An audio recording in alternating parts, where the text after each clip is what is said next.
Un saludo cordial a todos los jóvenes y señoritas estudiantes. Pues vamos a entrar ahora en el módulo 4, signos y síntomas generales. ¿Sí? Muy bien. Módulo 4, signos y síntomas generales. Me encanta este dicho de Voltaire en el año de 1750, que dice que los médicos vierten medicamentos que conocen poco, para curar enfermedades que conocen menos, dentro de humanos a los que no saben nada. Esa es la triste verdad del médico, ¿verdad? En que a veces no estudiamos y a veces no comprendemos, y en algunos casos no comprendemos algunos medicamentos, a veces tampoco sabemos a ciencia cierta la naturaleza de algunas enfermedades y peor todavía de la condición humana, ¿no? Por eso, pese a que en nuestra carrera estudiamos de por vida, a veces no terminamos de comprender todo esto, pero nos vamos aproximando poco a poco. Vamos a llevar en este módulo estos capítulos: dolor, fiebre, disnea, cianosis, edema, ictericia, astenia, pérdida y ganancia de peso. Son 8 temas, ¿ve? 2, 4, 6, 8 temas. El examen va a ser hasta el capítulo 10, ¿ya? Eso los voy a ir dando entre mañana y pasado mañana, ¿ya? Pero ya les dije desde la anterior clase que vayan leyendo estos temas, porque vamos a meter preguntas desde el tema 1 hasta el tema 10, ¿ya? Bueno, hoy nos vamos a meter de lleno en lo que es dolor. Capítulo 8, dolor. Nosotros sabemos que el dolor es algo con lo que vivimos, ¿no? Generalmente es el dolor del cuerpo lo que nos interesa en este acápite, puesto que también existe el dolor del alma, el dolor de la conciencia, que ya no forma parte de este capítulo. Este es el sumario. Vamos a ver las bases neurofisiológicas del dolor, viendo la primera, la segunda neurona, la regulación de la vía del dolor y la sensación dolorosa, la clasificación fisiopatológica del dolor y la semiología del dolor. Estos 3 acápites no lo vamos a ver de manera detallada, ya que abarca temas de anatomía y fisiología, ¿no? Más concretamente la neurofisiología. Me hubiera gustado que hagamos una dinámica como hicimos el año pasado con el grupo del tercero A de la gestión pasada, que exponían los temas, la fisiología y la fisiopatología. Pero bueno, a estas alturas y con los inconvenientes que hemos tenido no lo vamos a hacer. Pero ya para el segundo parcial con los siguientes temas voy a planificar y voy a hacer las reglas de cómo podemos hacer las clases virtuales y poder pues exponer también temas básicos de fisiología y fisiopatología que seguramente ya han llevado. Esto es donde nos vamos a adentrar un poco más a la semiología del dolor, ya que vamos a usar el famoso acrónimo ALICIA, que ya ustedes ya lo conocen porque ya lo he ido mencionado anteriormente. ¿Qué dice la Real Academia de la Lengua Española respecto a la definición de dolor? Es una sensación molesta y aflictiva de una parte del cuerpo por causa interior o exterior. Bueno, aquí ya vamos a ir tanto al dolor somático y al dolor visceral. Pero ya nos da algo bien concreto de lo que es dolor. ¿Qué nos dice nuestro libro? Nos dice que la interpretación semiológica del dolor requiere un conocimiento básico de las estructuras y de los mecanismos que lo integran. Entonces, vamos a dar de manera superficial y rápida estas bases ya fisiológicas del dolor. Muy bien, entramos a las bases neurofisiológicas del dolor. Ustedes saben por embriología que este es un embrión, ¿no? Ya desarrollándose el tubo neural. Y miren, aquí ya se está desarrollando los somitas, ¿no? Ustedes saben que los somitas se van a extender en todo el cuerpo a través del dermatoma, que va a formar la parte externa de nuestro cuerpo, la piel, el miotoma, que va a formar los músculos, y el esclerotoma, que va a estar conformando las articulaciones y los huesos. Entonces sentimos dolor a estos niveles, ¿ya? Pero también tenemos las vísceras, que como ustedes saben son prolongaciones, ¿no?, del crecimiento de estas estructuras. Por ejemplo, el intestino. Ustedes saben que al principio es un tubo y luego se va elongando hasta hacerse pues un rollo de todo, ¿no? Y lo propio pasa con otras vísceras, que como el pulmón comienza con dos botoncitos y luego se va arborizando, extendiéndose y así.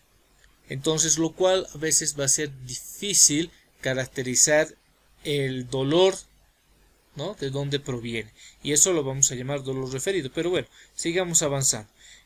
Por lo tanto, el dolor, vamos a tener un dolor somático, que va a ser superficial, de la piel, profundo, que va a ser de los músculos, de los huesos y articulaciones, y el dolor visceral, que va a ser un dolor un tanto bajo. Tenemos la primera neurona de la vía del dolor. Vamos a hablar sobre dos aspectos. La primera neurona de la vía somática del dolor, que transmite impulsos provenientes de los derivados de los somitas embrionarios, ¿no? Y segundo, la primera neurona de la vía simpática, ¿no?, que transmite impulsos originados en las vísceras torácicas y abdominales. Entonces aquí nos vamos a estos dos tipos de dolores que tienen sus neuronas, ¿ya?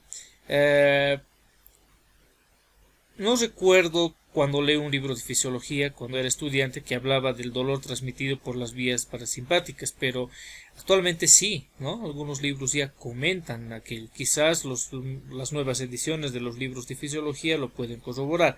No lo verifiqué, pero ustedes deben saber. Se supone que ya pues han llevado esos temas, ¿no? Vamos a ir a la primera neurona de la vía del dolor, que nos va a dar específicamente en primera instancia el dolor periférico. Tenemos fibras amielínicas del tipo A y del tipo C. Ojo que no hay del tipo B, ¿ya? Tenemos las A alfa y las A delta, donde van a predominar en el sector somático superficial y profundo, ¿no? Especialmente las alfa, que van a estar relacionadas con el dolor, pues que va a venir de las vías sensoriales de la piel, y el delta, que va a venir de los propioceptores de las articulaciones, principalmente, ¿no?, aunque tenemos también ese tipo de dolor profundo a nivel de todo el sistema muscular, óseo y articular, ¿ya? Las mielínicas, son fibras gruesas, o sea que van a ser de transmisión rápida. Se dice que avanzan a una velocidad de 20 metros por segundo tras su impulso nervioso, la transmisión de este impulso nervioso, a diferencia de las fibras amielínicas C, que van a ir a una velocidad de 2 metros por segundo. Y más que todo, esto va a estar predispuesto en la inervación dolorosa visceral. Es por eso que ustedes saben que los dolores viscerales pues no van a ser al mismo ritmo que se presentan. Por ejemplo, el dolor de una mujer en parto o el dolor de un cólico. Viene, ustedes saben, uno nota, ¿no? Tal vez alguno ha debido tener dolor cólico, y algunas de las señoritas estudiantes que me escuchan quizás han tenido incluso un dolor de parto, las que son mamás. Viene y llega una cúspide, ¿no? Y aunque esa sensación de contracción está desapareciendo, el dolor persiste. ¿Por qué? Porque son vías lentas, ¿ya? Vamos a hablar de los nociceptores, ¿ya? Desde dos puntos de vista. Desde el punto de vista morfológico, que son las terminales desnudas que responden a estímulos intensos. Esos más que todo van a estar distribuidos en la piel. Entonces se dice que son que van a recibir la sensación dolorosa de dolores amenazantes, ¿no? Estímulos intensos, por ejemplo, una quemadura, ¿no?, un dolor opresivo, que sabes que es amenazante con tu vida, si digamos te estuvieras ahorcando o produciendo isquemia de alguna región de tus extremidades. Desde el punto de vista funcional, son estímulos de dolor somático, de dolor visceral y de dolor neuropático. Entonces, y aquí hay casi como una mezcla de dolores, ¿no? Entonces de aquí van a venir lo que son los dolores referidos, que ahorita vamos a hablar.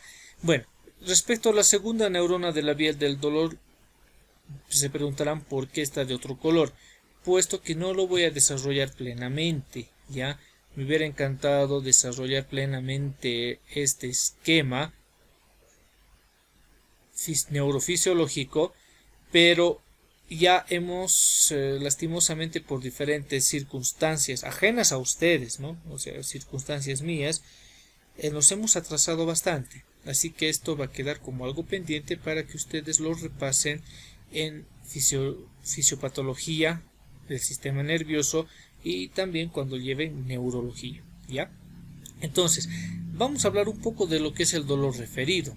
Ustedes saben que generalmente la isquemia de miocardio también tiene un dolor referido a la extremidad izquierda, poco frecuentemente a la derecha, pero ustedes saben que es un dolor intenso que va a ir desde el hombro hasta la punta de los dedos del lado izquierdo. Y también en otro caso tenemos pues el dolor del cólico vesicular, que se origina en el hipocondrio derecho, pero va a tener un dolor referido a la región escapular derecha, ¿no? Como si estuviera en un medio cinturón. Entonces, ¿por qué? Porque en algún momento tanto estas fibras mielínicas y amilénicas se entremezclan en esta lámina llamada lámina de Rexet, ¿no? Y por lo tanto las vías ascendentes van a ir casi a la par hacia los núcleos talámicos del dolor, ¿ya? Los que van a recibir el dolor. Entonces, por lo tanto, va a haber un dolor referido. Y en semiología, pues a veces también hacemos bastante uso del dolor referido. También del dolor irradiado, que bueno, es otra cosa, pero lo vamos a ver en su apartado correspondiente. Muy bien, vamos a seguir avanzando. Regulación de la vía del dolor y de la sensación dolorosa. Bueno, esto ya es más fisiología, fisiopatología, e imagino que ya lo han visto en estas materias. También se lo ven anestesiología porque es del dominio de esta especialidad, y seguramente también lo han debido ver algo en farmacología o tal vez lo van a ver, más bien dicho recién, cuando vean fármacos para el dolor, los analgésicos, ya sean AINES, ya sean corticoides, los opioides, ¿no? Bueno, miren, el dolor hasta ahorita en la fisiología se describe de la siguiente manera, que es aferente desde los sitios de origen hasta la corteza cerebral, pero la observación clínica permite comprobar una mayor complejidad en la percepción del dolor. ¿Cómo? Pues no sé si alguna vez les pasó o han visto cuando alguna persona se ocasiona heridas deportivas o como también se menciona las heridas producto de las guerras, ¿no? Que en su momento no se percibe estos dolores y a veces los jugadores pues siguen dando lo mejor de ellos, pero a veces hay dolores que son, o más bien dicho, lesiones que son más dolorosas, menos dolorosas que estas, pero se perciben mayor, ¿no? Cuando no estamos en este tipo de actividad deportiva o actividad física. ¿A qué se debe esto? Se debe al umbral perceptivo para estímulos dolorosos, ya que cada persona no va a percibir el dolor de la misma manera que otro. Puede que, y esto nos pasó cuando van a rotarse el servicio de cirugía, van a ver la misma cirugía a personas con las mismas características, puede ser que sea la misma edad, sin factores de riesgo, pero sin embargo uno percibe el dolor más que el otro, ¿no? Esto es ¿por qué? Porque cada persona tiene un umbral perceptivo para estímulo doloroso diferente. Y también, aparte de esta sensibilidad del umbral perceptivo, también existe pues la percepción del dolor, la respuesta emotiva al dolor, ya que esto más que todo viene supeditado por la edad, el estado de ánimo, también algunos otros factores como la ocupación, ¿no? Miren que hay personas que perciben emocionalmente un dolor más intenso que otros. Esto ustedes lo van a ver en las personas mayores de edad, ¿ya? Bueno, no vamos a profundizar en estos dos aspectos, simplemente mencionarles los mecanismos del dolor a nivel medular. Ustedes ya lo conocen, aquí está implicada la sustancia P, el glutamato, ¿no? Cómo va a haber este tipo de dolor, la respuesta, más bien dicho, claro, el estímulo, la percepción del dolor, ¿no? Sea de cualquier naturaleza, y las vías aferentes que van a seguir estas. Y tenemos también los mecanismos supramedulares del control del dolor, porque ustedes saben que el dolor tiene que ser controlado para que la persona pueda percibirlo y actuar de manera adecuada, porque si no, ustedes saben que hay dolores tan intensos que nos pueden llevar a un shock. Tenemos el sistema descendente inhibidor del dolor, obviamente, que va a inhibir el dolor. Aquí tenemos pues las endorfinas y tenemos también el sistema descendente facilitador del dolor, el cual va a exacerbar el dolor. Aparentemente parecen antagonistas, pero como ya les mencioné, esto ayuda a que la persona pueda percibir el dolor de una mejor manera y pues pueda actuar ya sea de manera refleja o de manera coherente. Muy bien, pasamos al siguiente slide. Vamos a ver la clasificación fisiopatológica del dolor. Tenemos principalmente dos tipos de dolor, el dolor somático y el dolor visceral. Vamos a tratar de manera un poco, ¿qué les digo? Tal vez superficial, el dolor neuropático y el dolor funcional o psicógeno, ya que esto es algo que el año pasado no lo di, pero este año lo vamos a hacer énfasis, ¿ya? El dolor somático es un dolor que más que todo va a provenir de las partes superficiales y también profundas de todo el aparato locomotor en especial, ¿ya? Ustedes ya como habíamos indicado anteriormente en el anterior slide, pues decíamos que vienen de los somitas. Pueden ser mecanorreceptores que van a percibir el dolor mecánico, la presión, ¿no? Los termorreceptores que van a percibir el calor, los nociceptores polimodales que ya son casi por así decirlo una combinación de que van a recibir todo tipo de dolores, y también tenemos los receptores silenciosos o dormidos. ¿En qué consiste estos receptores silenciosos o dormidos? Pues miren, vamos a entender desde el punto de vista fisiopatológico los nociceptores y los receptores silenciosos. Miren, aquí está. Estos son los crepúsculos de la piel que van a estar dentro de los mecanorreceptores, termorreceptores, de la presión, del calor, ¿no? Y bueno, ustedes vamos a ver un slide anterior. Aquí está. Tenemos la sustancia P, que como les dije anteriormente, el dolor va a ser una sensación afectora, ¿no? Pero también va a tener una función efectora, va a tener una reacción al estímulo doloroso. ¿Y qué va a hacer esto? Que va a incrementar el estímulo doloroso. ¿De qué manera? Produciendo pues vasodilatación, produciendo llegada de leucocitos y también eliminación de leucotrienos. Por lo tanto va a incrementarse el proceso doloroso, hecho de que también va a estar supeditado por la inflamación, ¿no? Entonces todos estos nociceptores, acuérdense, del que van a recibir la lesión nociva que va a agredir al cuerpo, van a estar pues incrementados por ese proceso inflamatorio, ¿ya? Ahora vamos a ver un pequeño caso clínico. Se los voy a leer. Dice: paciente de 51 años, conductor de un ómnibus de larga distancia, que padece gonartrosis, cada semana debe tomar analgésicos. Mira, este es un caso clínico, por así decirlo, redactado como un resumen semiológico, ¿ya? Cada semana debe tomar analgésicos, antiinflamatorios, los AINES, ¿no? Para controlar el dolor de rodillas y cierta limitación funcional difusa a su trabajo. En varias ocasiones ha tenido dolor abdominal quemante en la boca del estómago.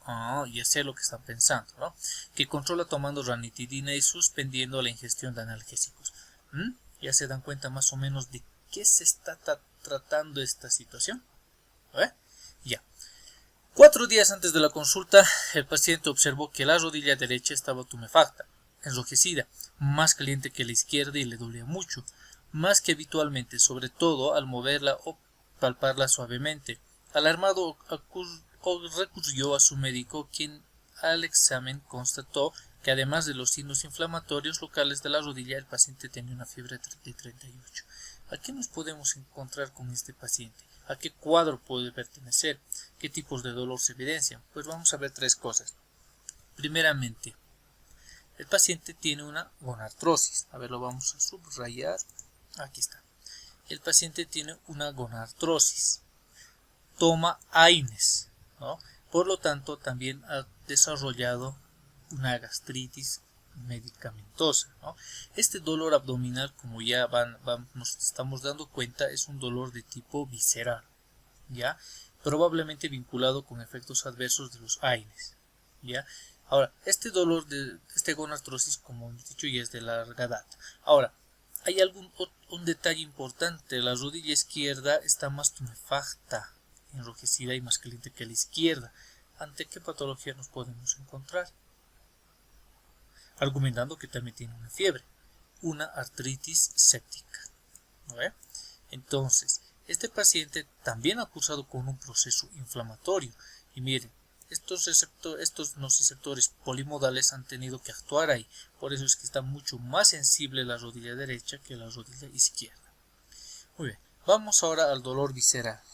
El dolor visceral, como su nombre indica, va a provenir más que todo de las vísceras, ya sean vísceras huecas o las cápsulas de algunos órganos que, si bien no tienen inervación, pero la distensión de estas cápsulas sí va a producir un dolor.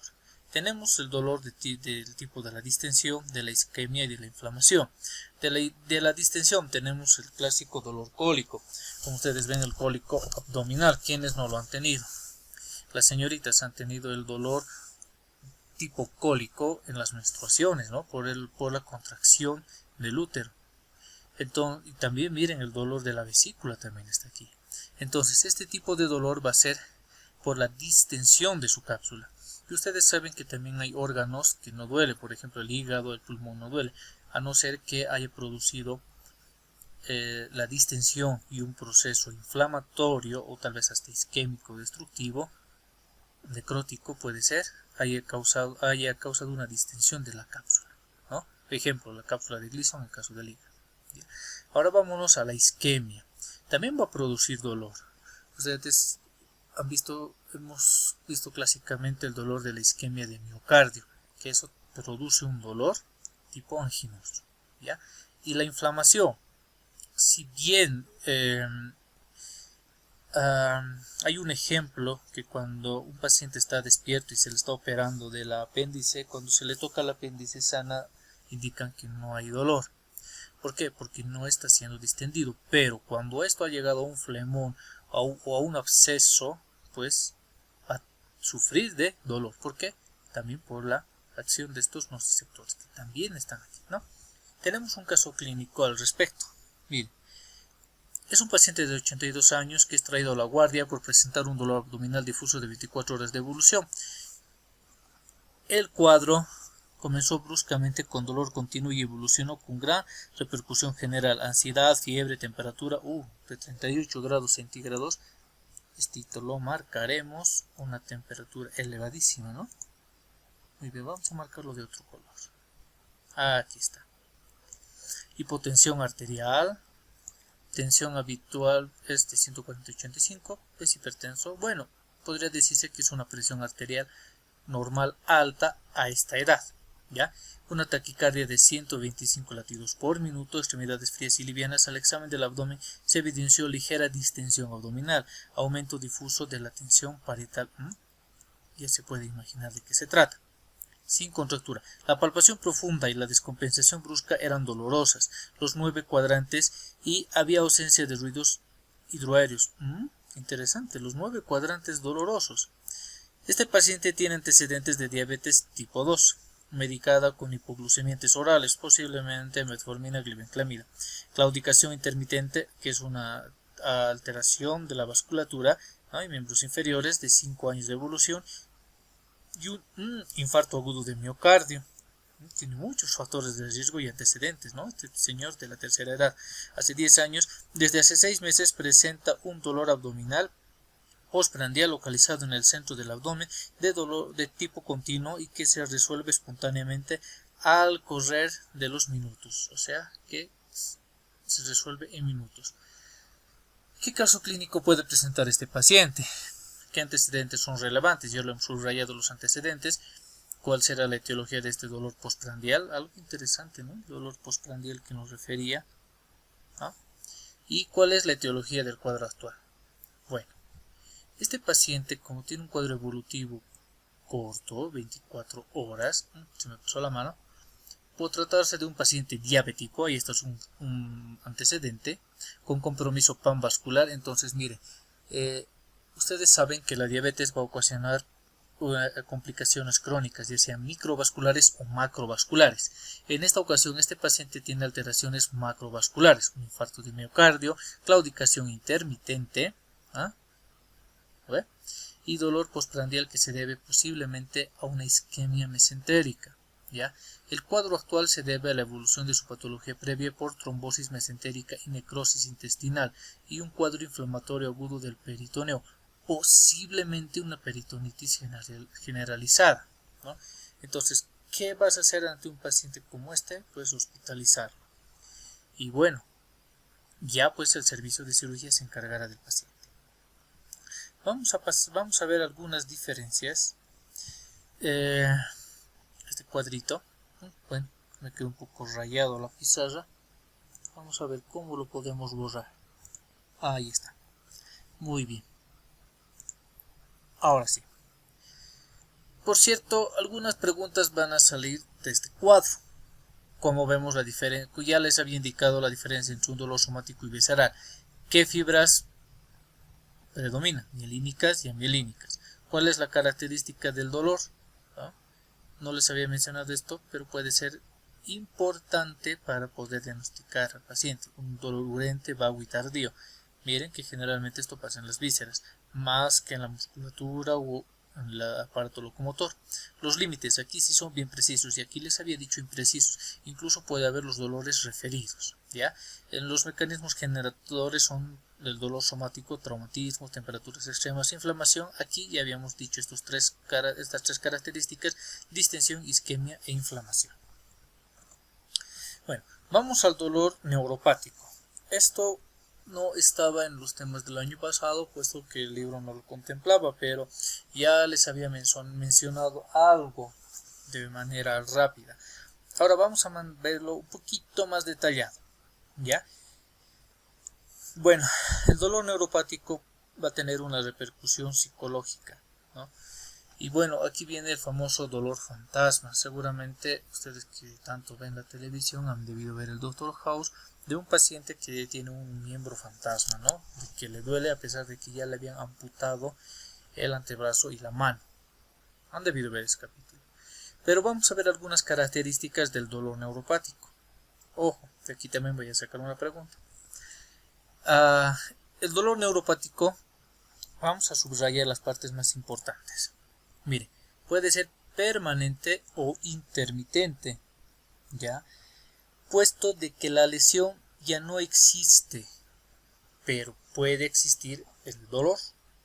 Es interesante, ¿no? Esa definición. Puede originarse por una lesión de vías nerviosas en una región determinada que coexistir con déficit de otros tipos de sensibilidad. Por ejemplo, la polineuritis que va a pasar en el paciente diabético, ¿no? Lesión de vías nerviosas. O una sección de un nervio de un muñón de amputación. Hemos dicho el dolor fantasma. Eso es la clásica definición, o el clásico ejemplo, más bien dicho, del dolor neuropático. Y la lesión de las vías de conducción del nivel del tálamo, el dolor talámico. La verdad que nunca he visto este tipo de dolor, pero sí los que van a estudiar anestesiología, y hay una subespecialidad de la algología, pues mencionan bastante este tipo de dolor, cuando no se puede encontrar alguna otra explicación, a diferencia tal vez del dolor funcional o psicógeno, ¿ya?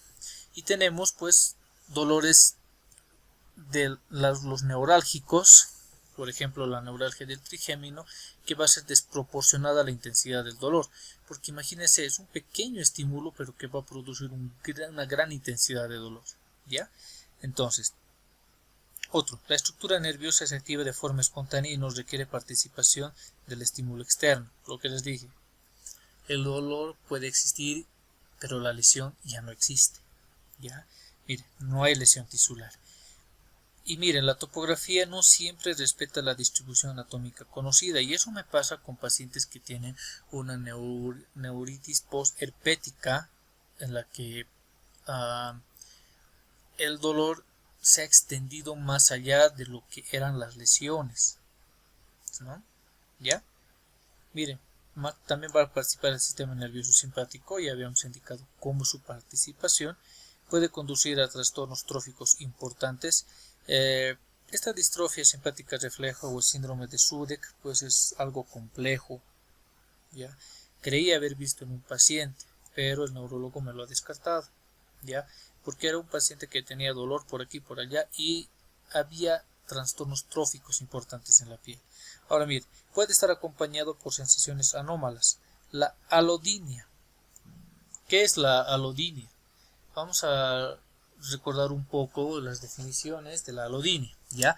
Es el dolor provocado por un estímulo mecánico o térmico que en condiciones habituales es inocuo. Por ejemplo, a un paciente que tiene un dolor intenso solamente con rozar la sábana de su cama. Entonces, estos pacientes, los que tienen una polineuropatía diabética, puede ocurrir este tipo de situaciones. La hiperalgesia, que no es lo mismo, es cuando se incrementa el umbral del dolor. Ya hemos hablado de eso anteriormente. Y la hiperpatía es una alteración del sistema nervioso central en la que se eleva el umbral para el dolor, pero una vez alcanzado se desencadena un dolor de máxima intensidad que se llega rápidamente y mucho más intenso que lo esperado. Es mucho peor que una hiperalgesia, ¿ya? Bueno, vamos a pasar ahora al dolor funcional o psicógeno. En este tipo de dolor debemos diferenciar de aquel paciente que simula el dolor. Hay pacientes que van a simular el dolor, los pacientes hipocondríacos que se los llama, ¿no? Pero tú los vas a identificar inmediatamente porque tienen algún tipo de alteración psicológica subyacente, ¿ya? En cambio, en este dolor psicógeno o funcional, pues no hay lesión, no hay antecedentes de lesiones anteriores, pero existe el dolor, existe. Vamos a ver un pequeño caso clínico que no está en el libro que han descargado, pero sí se encuentra en la página oficial de Argente Álvarez, que yo sí tengo el acceso. Y si tuvieran la posibilidad de poder comprar el acceso por internet, excelente. Si no pueden, pues no hay problema. Para eso estoy yo, que les voy a dar algunas cosas que tiene la versión electrónica. Ya. Bueno, vamos a dar lectura a este pequeño caso clínico. Es una mujer de 22 años que consulta por dolor que asiente en la mitad derecha de la cabeza, de carácter pulsátil, iniciando unas 8 horas antes de terminar o rendir un examen en la universidad. Me recuerda a algunos estudiantes que tengo. El dolor se alivia con la compresión manual de la cabeza y lo agravan los movimientos, la luz y otros sonidos. Los que han tenido este tipo de dolor ya se imaginan cuál es el diagnóstico. No pudo tomar los comprimidos que suele utilizar, quizás algún ergotamínico o solamente paracetamol o ibuprofeno, ¿no? Debido a las náuseas y los vómitos que, junto con los mareos, integran el cuadro actual. El paciente refiere que padece este tipo de dolor desde los 15 años, pero ahora le preocupa la duración inusual de este episodio y la imposibilidad de automedicarse, ¿no? Entonces, se trata de un cuadro típico de jaqueca hemicraniana o migraña, ¿ya? El reinterrogatorio permitirá establecer la presencia o ausencia de signos premonitorios, como cuáles son. Aquí tenemos que también tiene náuseas, mareos, ¿no? Entonces seguramente ha tenido algún tipo de una migraña con cortejo vegetativo, se lo denomina, ¿ya? La duración prolongada puede deberse a la variabilidad de cada episodio o al hecho de que no pudo tomar su analgésico, ¿no? Pues les decía, me recuerda a ciertos estudiantes que por el estrés se olvidan de tomar sus medicamentos. El examen clínico general y neurológico detallado ayudará a plantear pues tu hipótesis diagnóstica, ¿no? Como habíamos dicho, tu precisión diagnóstica que puede confirmarse con estudios complementarios, pero generalmente para una migraña no hay estudios complementarios. Pero si hubiera algún otro tipo de sintomatología, puedes hacerlo para descartar alguna otra patología, como en el caso de una migraña intensa, un estatus migrañoso de una paciente más o menos de la misma edad, que yo recuerdo que incluso se desmayó. Se pensó en una isquemia, se pensó en una meningitis, se pensó en un AVC isquémico, ¿no? Se pensó muchas cosas, pero solamente era una migraña y justamente era por el periodo de exámenes, ¿ya? Y estas dudas diagnósticas y las conductas que se ejecuten para alcanzarlas pueden ser importantes en caso de afecciones graves, que requieren tratamientos específicos. Ahora bien, como norma general, en un paciente que padece de una afección crónica o recidivante, y aquí va a venir pues el nombre de dolor funcional, porque es crónico, ya estamos acostumbrados muchos pacientes, siempre se debe tener presente la posibilidad de aparición de una nueva enfermedad asociada con lo habitual, con lo cual puede compartir algunos síntomas. Como les había dicho, aquella paciente pues nos hizo pensar incluso en un accidente cerebrovascular isquémico. Bueno, continuemos. Bien, vamos a pasar a la última sección. Bien, vamos a pasar a la última sección de este tema, la semiología del dolor. Aquí vamos a utilizar el acrónimo ALICIA: antigüedad, localización, irradiación o propagación, carácter, intensidad y factores que atenúan o agravan el dolor. Muy bien. Vamos a comenzar con la antigüedad. Podemos tener en cuanto al dolor dos características: el dolor agudo y el dolor crónico. Pero a esto vamos a añadir también un dolor paroxístico y la velocidad de la instauración. Muy bien. El dolor agudo. Es variable las definiciones de un dolor agudo. Generalmente podemos decir que un dolor agudo es de una presentación corta, de días, ¿no? Incluso hasta menos de 3 meses de evolución se dice. ¿Ya? Mire, minutos, semanas, días, ¿no?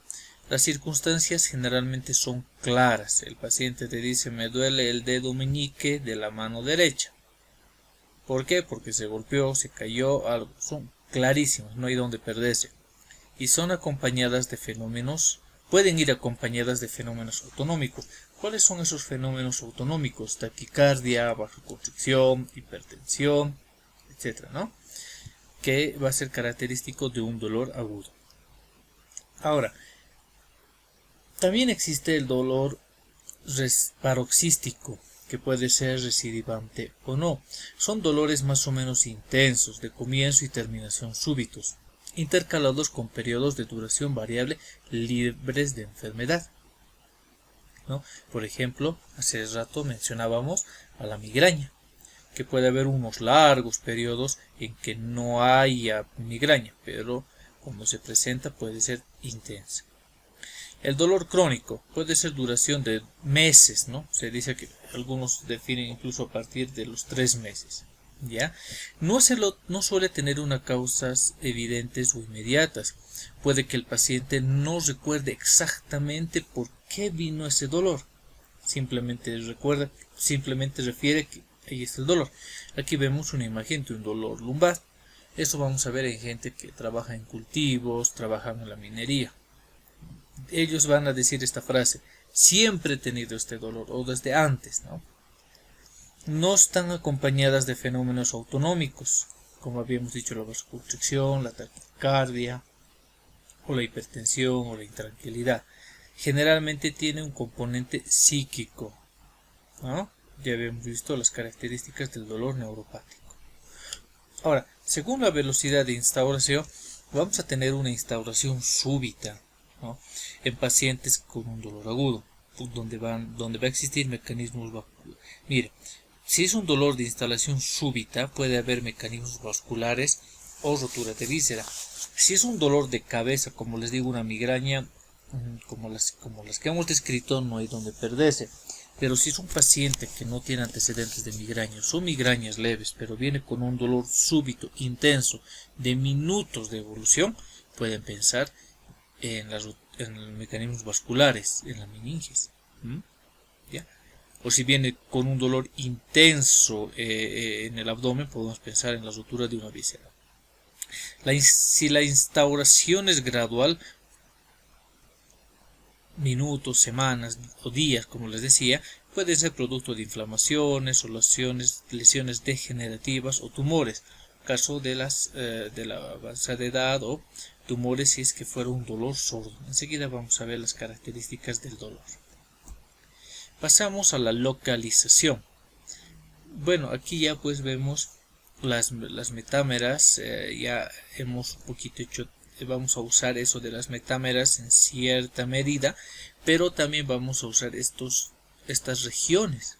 Miren, la región del corazón, ¿no? La región esofágica. Este es el territorio, si hay un dolor en este territorio va a ser esofágico. Miren qué fácil es confundir una isquemia miocárdica con alguna lesión esofágica. Aquí tenemos pues otro tipo de lesiones, la lesión de los riñones, ¿no? Los riñones va a ser este territorio, el dolor. Por eso muchos pacientes no te dicen me duele mi región lumbar, directamente te dicen me duelen mis riñones. Ahora podemos confundir también con la meralgia parestésica, que es su territorio, ¿no? Del nervio femoral-cutáneo. Muy bien, este cuadrito les dejo para que lo tengan de referencia. Está en inglés, pero yo sé que ustedes saben inglés mucho mejor de lo que sé yo. ¿Ya? La localización nos ayuda a establecer el órgano o proceso que afecta. ¿No ve? Como en este cuadrito lo vemos. El diagnóstico del órgano o de la lesión se logra integrando las particularidades en sí con los otros datos de la anamnesis y el examen físico característicos de cada cuadro. Entonces, aquí vamos a preguntar ¿dónde se está localizando el dolor? Por ejemplo, vamos a mencionar algunos ejemplos. Si tenemos dolores en el tórax, podemos pensar de origen coronario, esofágico, pleuropulmonar o dolores de tipo somático, superficiales, musculares, de la piel, o musculoesqueléticos. ¿Ya? Entonces no vamos a perdernos. Ahora, tengo un pequeño caso clínico. Una paciente de 45 años, ama de casa, refiere dolor semejante a una puntada esporádica en la región paraesternal izquierda, que aumenta cuando tose o estornuda. Vamos a subrayar igual que el anterior. 45 años, dolor paraesternal izquierda, cuando tose o estornuda. Sus antecedentes personales son fumadora de 20 cigarrillos diarios, hipertensa mal controlada, imagínense cuánto está su presión, 150-100, está muy ansiosa pues cree tener algún problema cardíaco y no está para menos, está preocupada la paciente. Muy bien, entonces aquí vamos a utilizar el método heurístico, ¿no ve? Uno de los métodos heurísticos. ¿Qué es lo que se te viene a la mente? Pues se te viene a la mente algún problema de infarto o isquemia miocárdica. Muy bien. Ahora hagamos el método hipotético deductivo. ¿Qué se te puede venir? Diagnósticos diferenciales. Neuritis intercostal. Puede ser algún problema esofágico. Claro que sí, ¿no? Vamos a corroborar eso. En el examen físico se constata una frecuencia cardíaca de 86 por minuto, una taquicárdica regular, la tensión arterial de 150-100, sabemos que es mal controlada, y presenta un dolor a la palpación de las articulaciones condrocostales de la tercera y cuarta costilla izquierda.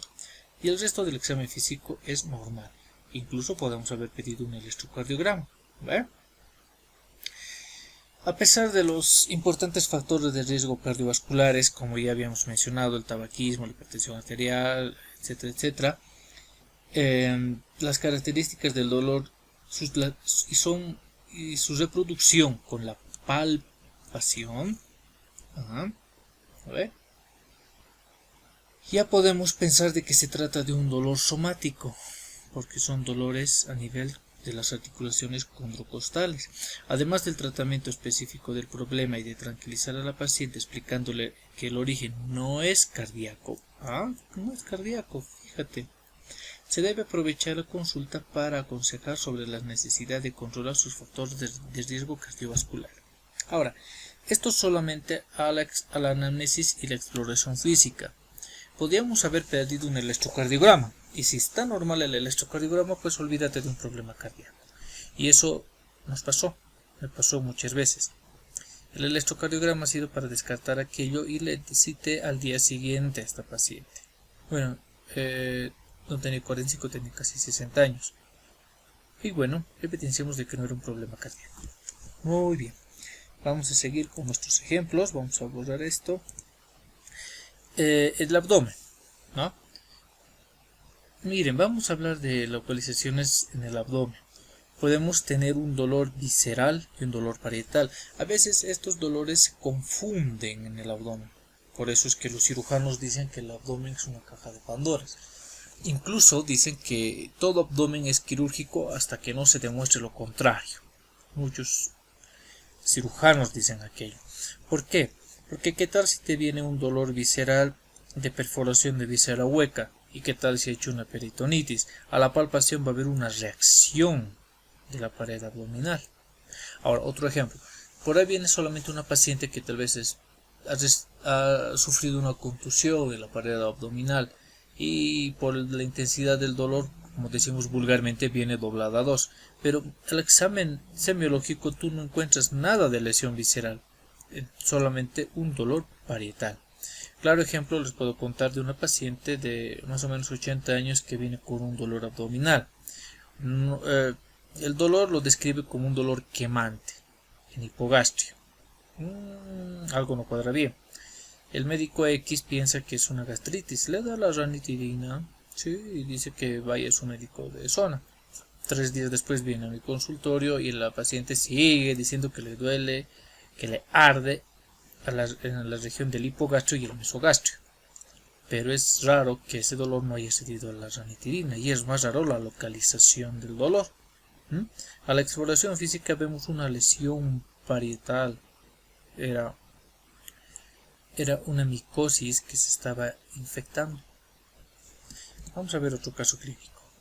Paciente de 23 años ocurre a la guardia a las 2 de la mañana con dolor abdominal intenso, náuseas, vómito, fiebre y gran quebranto general. El dolor había comenzado la tarde anterior como un cólico en el epigastrio, que 5 horas después se desplazó a la fosa ilíaca derecha, donde fue progresando de intensidad hasta hacerse permanente y muy acentuado con los movimientos, en especial los provocados por los vómitos.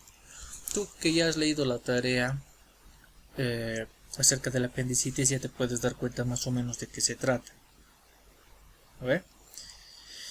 Las circunstancias de aparición y progresión de este dolor sugieren fuertemente una apendicitis aguda.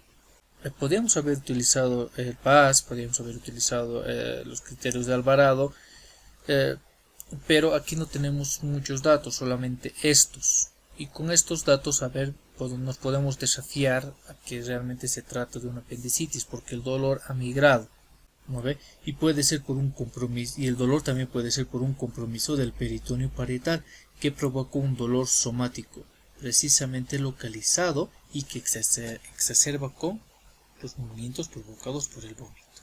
¿Ya? Bueno, vamos a borrar esto. Aquí está. Vamos a ir a la región lumbar. Las estructuras lumbares, pues también es algo grande, interesante, porque también puede haber incluso un dolor reflejo de las estructuras del abdomen, de las vísceras, ¿no? Mire, que puede ser fuera de esta región. Como el dolor que va a venir, y vamos a ver enseguida los dolores referidos, como el dolor del páncreas o de la vesícula biliar, ¿ya? Pero podemos ver también estructuras lumbares, como habíamos dicho anteriormente. El paciente simplemente dice el riñón, puede ser renal, puede ser muscular, o sea, un dolor somático, puede ser un dolor de las vías urinarias, ¿no? Ahora, el dolor referido es un mecanismo básico de ingreso concomitante a la médula de fibras nerviosas somáticas y viscerales, lo que les hablé hace a los primeros slides, de un dolor complejo, ¿no? Ahora vamos a ver un poquito de esto. Vamos a indagar en el dolor, en la irradiación o propagación del dolor. Ya, aquí está. La irradiación o propagación. Miren, aquí nuevamente pongo el esquema de las metámeras, de los somitas, ¿no? Tanto en la cabeza, en la región dorsal y en la región ventral. Sugiere a veces la estructura afectada e incluso el mecanismo de su compromiso. Entonces puede ser que el dolor empiece en un lugar y progrese hacia otro. Por ejemplo, miren, si se trata de un dolor por ejemplo, la compresión de la quinta raíz lumbar. Esto puede provocar, aquí donde está la quinta raíz lumbar, aquí estás, ¿no? Este dolor puede producir una propagación a estas regiones, ¿no? Las famosas lumbociáticas, ¿Ya? Ahora otro ejemplo que les daba es de la pancreatitis, que puede originarse aquí en el epigastrio y puede irradiarse en cinturón. Algo que, a diferencia de la colecistitis aguda, va a empezar en el hipocondrio derecho y se va a propagar hacia la región dorsal. ¿Ah? Ya.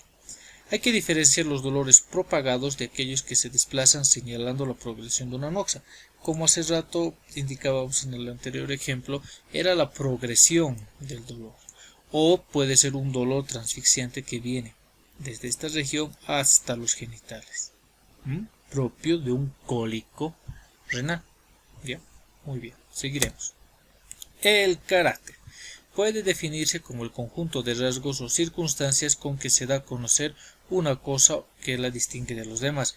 Entonces, a veces, especialmente los pacientes jovencitos, los adolescentes, te dicen me duele y punto, no lo especifican. Pero una persona mayor ya especifica el dolor que siente. Imagínate que ves a este paciente que está como la mano en garra, que está agarrándose el pecho y dice me duele el pecho, además me falta el aire. Puedes pensar en un infarto de miocardio. Pero a diferencia de este paciente que está tranquilo y dice no, me duele aquí, ¿y cómo le duele? No, me duele nomás cuando lo aprieto. Puedes pensar, como en el anterior caso, un dolor de la articulación condrocostal. A veces también obedece, a veces hay pacientes que no pueden expresar el dolor o las características del dolor y hacen uso de la onomatopeya. Y van a escuchar a las abuelitas con el famoso dolor en chihu chihu, ¿no? Ese dolor fulgurante que pasa como corriente, dice. Ellas hacen esa onomatopeya, esa sensación, dicen chihu, dice como corriente, ¿no? Entonces, esto ya es más de carácter subjetivo, pero tú debes tratarlo de una forma objetiva, las características del dolor.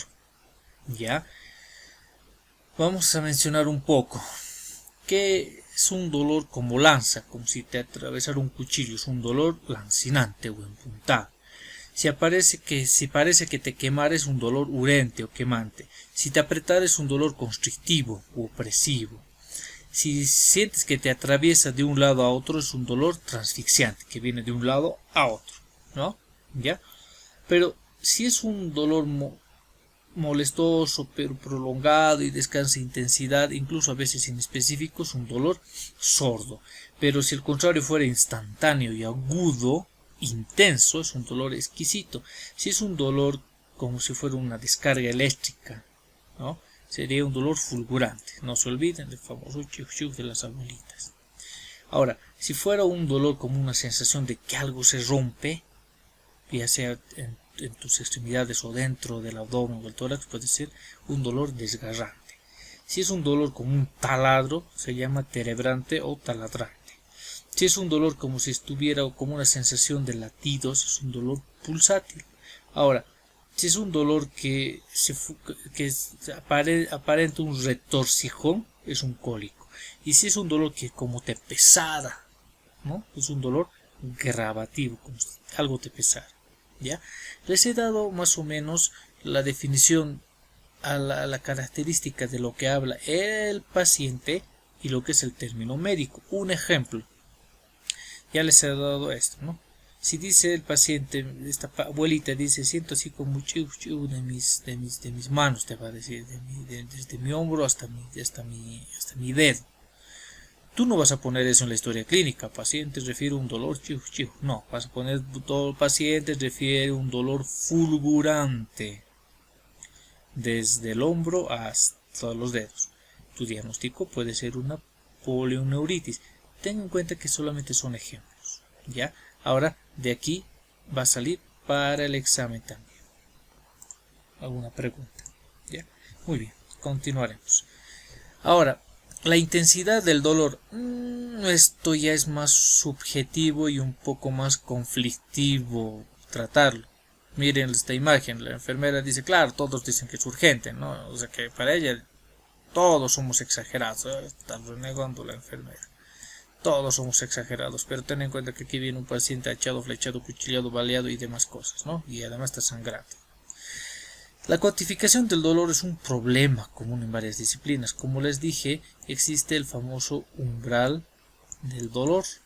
No toda persona va a sentir el mismo dolor de la misma manera, ¿ya? En la práctica clínica, la evaluación de la intensidad del dolor es sencilla en los extremos de la edad, ¿ya? Por ejemplo, un niño que podemos utilizar la escala visual análoga, sin dolor, dolor leve, moderado, intenso, dolor máximo, ¿no? Por lo tanto, es necesario medir la evolución del dolor a lo largo del tiempo y del tratamiento. Ahora, no uses esto en todos los pacientes. Un paciente niño y un joven pueden entenderte esto. Incluso un paciente adulto joven, si le dices de la escala del 1 al 10, ¿cómo es el dolor? Te dirá más o menos un 7, un 6. Pero un abuelito que quieras usar esto, no te va a entender. Puedes usar el dolor duele poco, duele mucho, o es tal vez aguantable el dolor. Si es aguantable, sabes que es un dolor leve. Si es poco el dolor, es un moderado. Pero si le duele mucho, es un dolor intenso. Más o menos así podemos traducir. Vean que es un poco complicado hablar de la intensidad del dolor dada su subjetividad.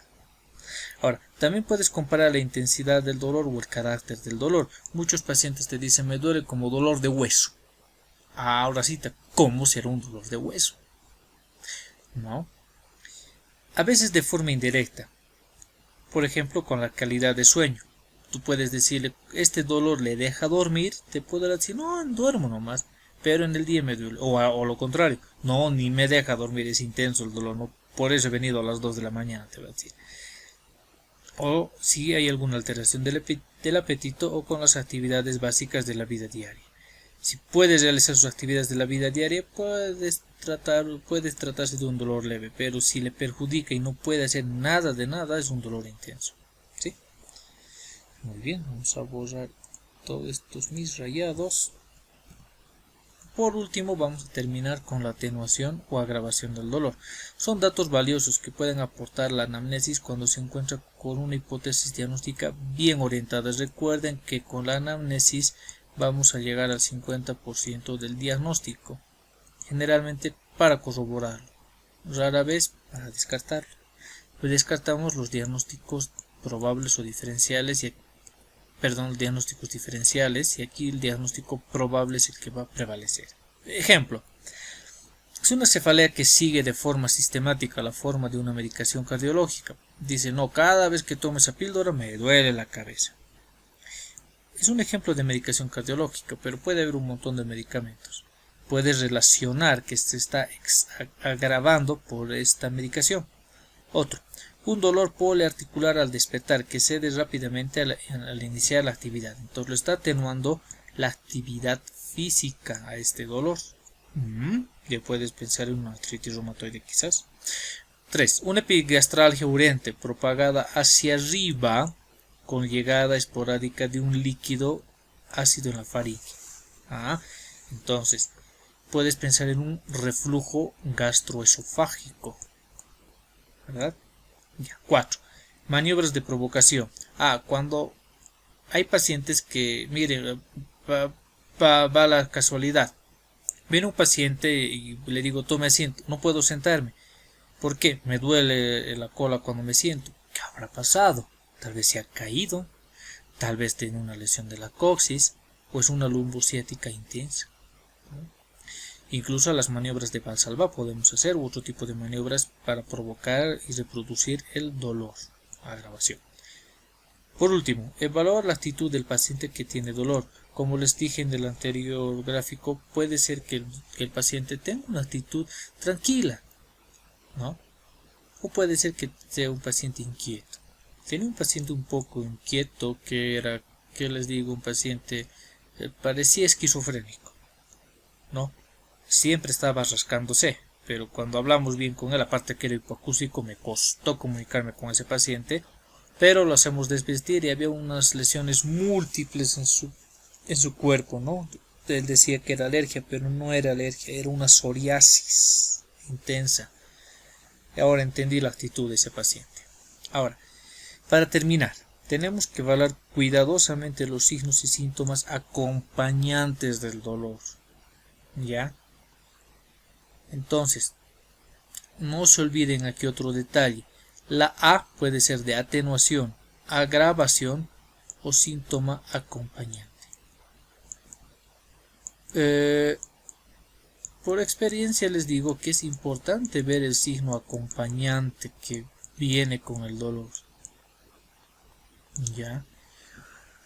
Por ejemplo, habíamos dicho del cortejo vegetativo en la migraña. Puede ser un estatus migrañoso. Simplemente le duele la cabeza, la mitad de la cabeza, y se acompaña de náuseas y vómitos, ¿no? O puede ser este otro dolor, que es una epigastralgia urente. El paciente te puede decir, me arde aquí en la boca del estómago. Y si le preguntas, ¿se acompaña con algún otro dolor? Ah, sí, me arde el pecho y siento como un airecito, como un líquido en la garganta. Ya puedes pensar en el reflujo gastroesofágico. ¿Ve? Muy bien. Bueno, sin el afán de prolongarnos, la conclusión. La exploración del síntoma del dolor y su encuadre dentro de un contexto clínico adecuado es un buen ejemplo de un procedimiento semiológico elemental que conserva una utilidad en primer nivel. Con esto les quiero decir, generalmente a la mayoría de mis alumnos, cuando les tomé el año pasado el examen de fin de rote, a la mayoría, no a todos, pero sí a la mayoría, se los escogió un paciente que tenía dolor. Cualquier dolor, dolor de cabeza, dolor de mano, dolor de espalda, cualquier dolor. Yo ya conozco a mis pacientes, algunos no los conocía, pero les hacía esperar, les decía, ven al examen a las 8 de la mañana, pero a veces venían pacientes un poco quisquillosos, complejos, ¿no? Entonces decían, no, espera, veía un paciente que este es migrañoso, ya ven, vas a dar tu examen. Entonces me hacían una buena semiología, aplicaban el acrónimo ALICIA para el dolor y llegaban a un diagnóstico correcto. Muchos alumnos lo han hecho excelente, otros han reprobado. Incluso esta pregunta lo repetí en el primer, segundo, tercer y hasta en el examen final, ni aún así se lo aprendieron. Espero que con ustedes no pase esa situación. ¿Ya? Ojalá que a la mayoría nos toque un paciente con algún tipo de dolor para el examen de fin de rote. Pero si no fuera ese el caso, vamos a buscar un paciente sencillo de los temas que ya estamos avanzando. Por último, su dominio requiere de una sólida formación en las disciplinas básicas. Nuevamente les digo, lo reitero, lo vuelvo a recalcar y no me voy a cansar de decirlo. Aprendan bien anatomía, fisiología, y también concatenen el conocimiento de la semiología con la fisiopatología, la farmacología y la radiología. En mi opinión, son los pilares del conocimiento de la medicina en el nivel que ustedes están, en el nivel preclínico. ¿Ya? No digo que las otras materias no sirvan, todas las materias sirven, pero ese es el pilar, la columna vertebral de su conocimiento. ¿Ya? Un extenso conocimiento de las enfermedades y su evolución y una destreza técnica en la anamnesis que se deberá perfeccionar con el entrenamiento sostenido. Entonces lean. Yo para el examen les digo pues que lean hasta el capítulo 10, este es el capítulo 8, lean, no esperen que yo suba el video. Nuevamente les digo, chicos, a veces me sorprende cómo un alumno solamente se basa en los apuntes. Por eso es que yo no me gusta dar mis apuntes, pero por esta cuarentena me veo obligado a grabar los slides, ¿ya? Pero ya les digo cuál es mi concepto de estudiar. No estudies los apuntes. Hace rato algún alumno me decía también que no estoy subiendo las videoclases. Sí, ya las tengo hechas. Los tengo hechos los slides. Pero tengo que revisarlos, revisarlos, revisarlos, mejorarlos, corregirlos. ¿Por qué? Porque mi afán no es que aprendas de memoria la diapositiva, sino que tú hayas leído este tema, leas este libro, por ejemplo este tema 8, y viendo el video pues logres entender algunas cosas que no estás entendiendo con una simple lectura. Eso se llama estudio. ¿ya? Y eso es mi deber como docente, a facilitarles el entendimiento. Ahora, chicos, ustedes han pasado de un sistema caótico en nuestro sistema educativo en el colegio, ¿no? En la universidad se están reformando, pero yo cuando salí de la universidad me di cuenta que aún todavía existen patas cojas en cuanto a nuestro aprendizaje del pregrado. Cuando ya haces posgrado, pues ¿qué hace el docente? Les voy a dar algunos ejemplos. Un ejemplo extremo. Había un docente que te daba 3 libros y tienes que leer y punto. Después de 3 meses das examen de esos 3 libros. Vaya, no se pasó ninguna clase con ese docente. Otros docentes que te dicen, ya te voy a dar una sola guía, pero también hay libros de referencia y te dan los libros para descargar. Y la guía de referencia es para que en esa guía construyas tu columna vertebral. Y el examen es de todo, tanto de la guía y de los libros complementarios. Y los libros complementarios existen lecturas obligatorias y lecturas no obligatorias. ¿Qué les parece? ¿No? En otro caso, hay que te dan una guía, te dan lecturas complementarias y hay el libro base y las clases son para profundizar y comprender, ¿no? Entonces trataremos un poco de subir el nivel de nuestra enseñanza, ¿ya? Por favor, no te acostumbres. He visto que muchos graban al docente. Les soy sincero, yo puse de moda eso de grabar al docente cuando era estudiante. ¿Por qué? Vi que un compañero brasilero grababa y solamente lo guardaba para él. Yo me compré una grabadora, grababa y bueno, él hacía los apuntes por escrito y no sé si vendía o regalaba, pero todos tenían los apuntes de este amigo brasilero. Yo subí de nivel, grababa al docente, lo quemaba en CD y también igual, los repartía. Ya algunos los vendía, otros los regalaba. Esa vez no había flash memory. Tampoco había los celulares, su memoria era bajísima, con decirles que 1 megabyte en el celular era muchísimo. Entonces yo tenía mi grabadora de cassette.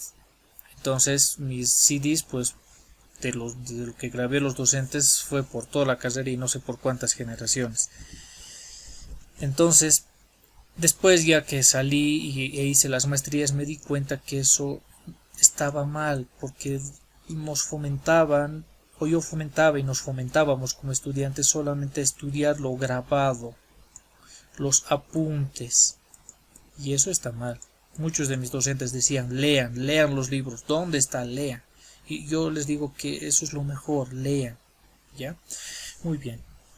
Vamos a continuar la clase para el día de mañana con el tema de fiebre. Muy bien, que tengan buenas noches.